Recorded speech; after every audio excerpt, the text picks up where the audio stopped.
Welcome back to Daytime, everybody. I'm Dave Nemeth. Most of us have certain ideas about how a relationship should be, and they get thrown off base if things start to, get off track and not run so smoothly. Well, life coach and author Chandra Alexander is here to talk about the natural ebb and flow of relationships and to tell us it's okay. These things are normal. In fact, they're healthy. Yes, they are. And I think a lot of us get thrown off, especially at the beginning of a relationship when you're not used to it. We sign up because of the euphoria, because of that wonderful feeling. And the minute that there's a glitch, everybody gets thrown off base. Right. Because we're not only addicted to happiness, which is, it's nice to feel good, but more importantly, we're addicted to the idea of being happy. And if something happens where we don't feel good, we immediately think there's something wrong with us, there's something wrong with our mate, there's something wrong with the relationship. And I'm here today to say that it is a natural thing. We're going to bump up against one another, and you have to be resilient, and you have to not have fixed ideas about how this is going to shake out. Exactly. Okay, you say everything changes, nothing stays the same.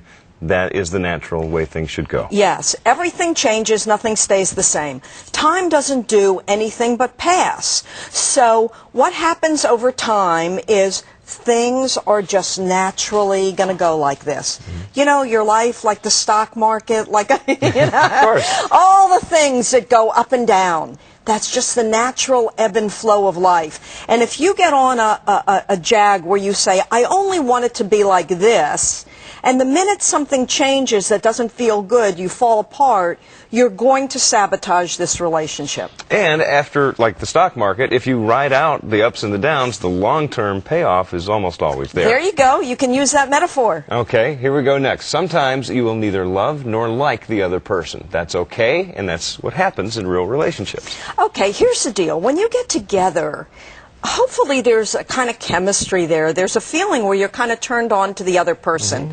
And what happens over time is you want to grow to like them more. But there are going to be days you just don't like them. You want to be away from them. You just don't like them. I don't know what you're talking about. Yeah, I've never had that experience. You just don't like them. And what you have to understand is this is kind of what happens. When you really don't like someone and you have that strong reaction, there's something that's happening in you that's making you say, you know what, I need to take a look at not only him, but I need to take a look at myself. What is causing this reaction? It's one thing to say, you know what, it's not exactly my cup of tea. It's another thing to say, I hate him, I can't stand being around him. It's because a button has been pushed in you. So sometimes you're not going to like someone. It's okay. It's not the end of the world. All right, next point. Trust builds slowly. When you say you're going to do something, you need to do it. If you set yourself up and you say you're going to do something and you don't do it, what do you expect? Well, for me personally, that's the key issue. How do you open up to someone? Over a period of time, you begin to trust them. You begin to feel safe.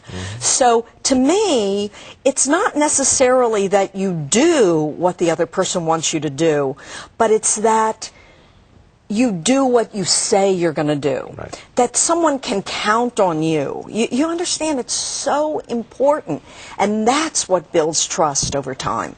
Okay.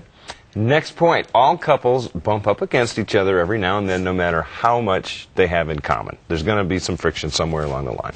Well, people think that because you have all these interests in common, if you and I are together, or you're with someone and you both like to play tennis, or you both like to sail, and people, oh, this is a good match. We have all these things in common.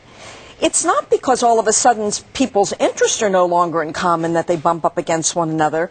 It's because you're you and I'm me. And we're just different people.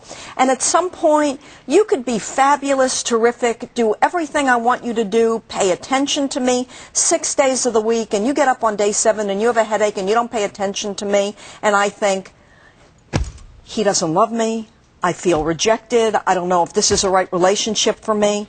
So people are going to bump up against one another. There are going to be times when you simply don't connect. You have to connect to yourself. You can't look to that other person to fill that big hole inside you. Okay, final point for this segment. You care more about feeling right than being right. Now, I'm not sure what that means. No, it's that you can't, you have to care more about feeling.